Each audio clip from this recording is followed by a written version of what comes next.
Една година, 12 месеци, 365 дена, 8760 часови, 525.600 минути или сублимирано во емитирана содржина, повеќе од 1000 прилози за една година ексклузив на Еден ТВ. Внесовме свежина во етерот, внесовме свежина и помеѓу естрадата, а за тоа се доказ изминатите месеци напорна работа.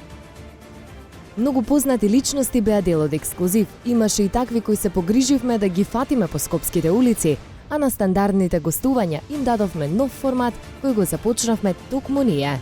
Се кршеа јајца од глава, се јадеше храна која никогаш не би ја пробале, но ги натеравме естрадните лица и да се соочат преку нашиот медиум. Имаше и некој траче дека се тепале. Не. Не му се јави? Не може да се тепа, може само да го трепал. Кога неќе да го гледам, што не он баш многу за гледање, за слушање не е ба уопште. Знаеш. После неколку месеци одбивање од страна на Панчо да застане пред камерата на ексклузив, тој на крајот попушти и даде коментар за неговите колеги. Погрешно сте го протумачили, ама после 16 години, ова ми е 17-та година кариера, ја да доаѓам да зборам за некои други. Добро ќе те прашав тоа, бидејќи многу луѓе преку нашата емисија ти испратија пораки, зборувам за Јоце Панов, поточно за Слаткар. Дали ти имаш порака до нив? Кои се тие? Јоце Панов и Слаткар. Не ги знам, постојат на естрада? Не ги познаваш? Прв пат слушам, али ќе пробам да ги видам. Многу јавни тајни ги потврдивме. Маријана Станојковска ја призна врската со Пеце Наумовски. Да. Изненадивме?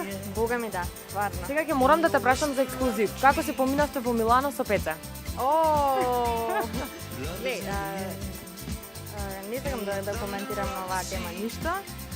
Да сакав ќе коментирав и ќе се јавам добростоен со сите буквално од вашата емисија, да ќе упатам поздрав. Но стварно не би сакала ништо да коментирам по однос на тоа што се зборува. Пеце ни се закани со тужба, ти не бегаш од камерите, зошто ја криете толку врската? Ја не бегам од камерите од причина што се занимавам со јавна професија и било навистина не би било добро да буквално да се тргам од камерите, но едноставно не сакам да зборувам кога во прашање мојот приватен живот. Значи, тука сум ставила точка, не сакам да зборувам, значи можам да зборувам за она што го работам, за она што е ново на професионален план, но не би сакала да откриам ништо по однос на мојот приватен живот. Така да само можам да кажам дека се е окей. Толку. Среќна си? Да, среќна сум, се е во ред и тоа е најважно, да. Ајкјо исто така потврдија дека се заедно. Ајде сега да потврдиме. Од кога сте заедно? Одамна. Значи пак се потврдува нашето. Веќе 2 недели. 2 недели?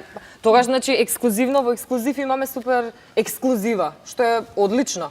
Тука прв пат доаѓате и прв пат потврдувате официјално на телевизија дека сте заедно. Ете, ја откривме Америка. Бевме првите кои го обелоденија разводот на фудбалерот Игор Кралевски и екс-мисицата Вера Мештеровиќ. Па едноставно не го сакам.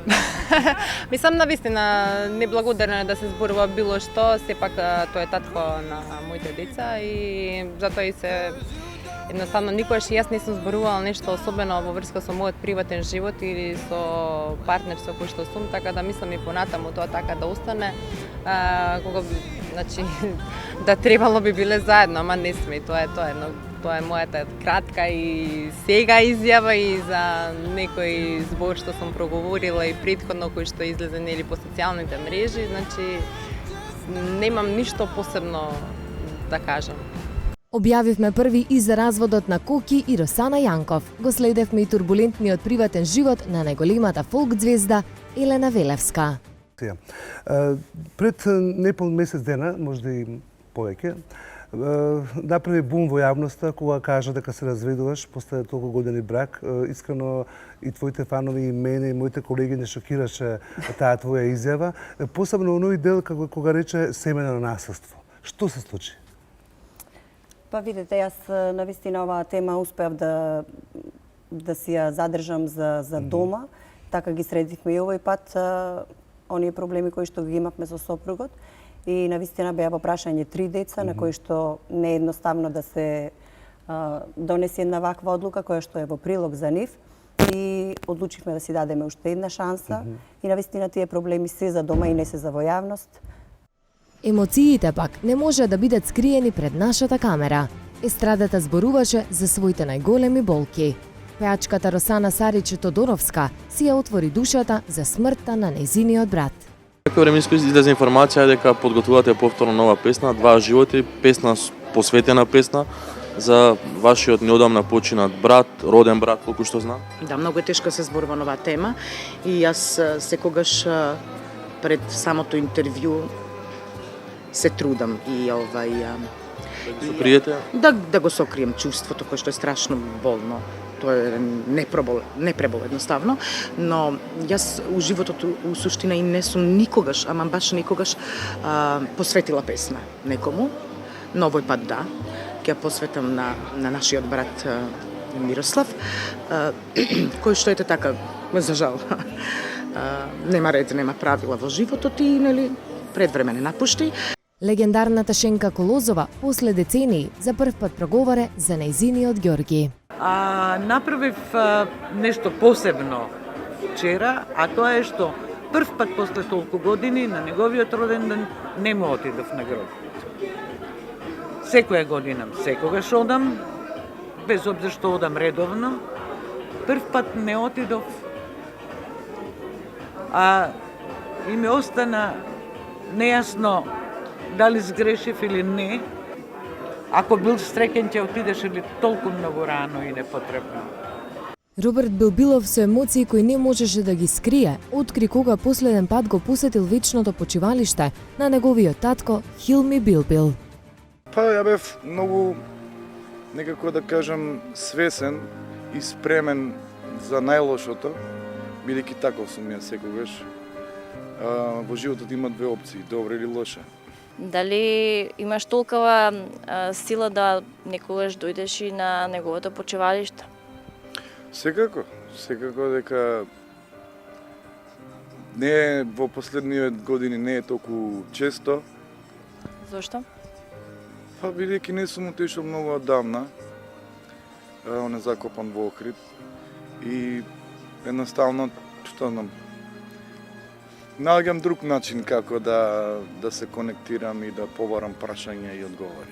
Владко Стефановски, кој ретко зборува за својот приватен живот, пред камерата на Ексклузив прв пат зборуваше за смртта на неговиот брат Горан Стефановски, но и животот како самохран татко. Нема да ве прашам ништо за професионалниот живот, меѓутоа само ќе ве прашам како да го зачуваме ликот и делото на вашиот брат, кој што навистина не задолжи не само за овие генерации, за генерациите кои доаѓаат. Јас, да ви кажам, не е моје да одлучувам за тоа, меѓутоа морам да изразам благодарност на целата наша јавност, која покажа огромен респект, огромна почит кон неговиот лик и дело, да кажам. Дали ќе има споменик, биста или некој објект ќе се крсти по него, тоа е веќе помалце важно. Важно е што јавноста изреагира навистина емотивно. До мене стигна стотици пораки со сочувство и... Да, самохран татко сум во моментов и се обидувам да двете улоги да ги имам, и на мајка и на татко. Мајките обично служат за емоционална подкрепа, татковците служат за оној прагматичен живот, преживување, набавки, финансиски проблеми. Татковците обично служат за тоа, а мајките се тие кои даваат утеха, поддршка, топлина, нежност и така натаму. Сега ми се оставени двете функции на мене и се обидувам да ги најдобро што можам да ги направам. А колку сум добар во тоа, ќе ги прашате моите деца. Пред нас се уште многу предизвици пред кои нема да подклекнеме. Напротив, повеќе од било кога сме мотивирани да продолжиме да ја креираме македонската естрада, како што тоа го правиме изминатата година, а зашто добивме и признание најдобар естраден магазин за 2018 година. Добро вечер на сите присутни. Добро вечер и на гледачите што не следат моментално преку малите екрани на недобрата телевизија РНТ во Македонија. Ви благодариме за оваа награда, навистина ни е чест и задоволство. Вечерва сум со мојот тим, морам да ги споменам, уредникот на забавната редакција, уредникот на Ексклузив Васко Спасовски, моите две колешки Кристина Весич и Николина Славковска. И кој друг ако не Зоран Василевски. Во неполна година сме во ваков состав и веќе добиваме ваква награда и само сакам да кажам дека ова ни представува огромен мотив да продолжиме во појако темпо и да ја вратиме македонската естрада таму каде што заслужува. Ви благодарам.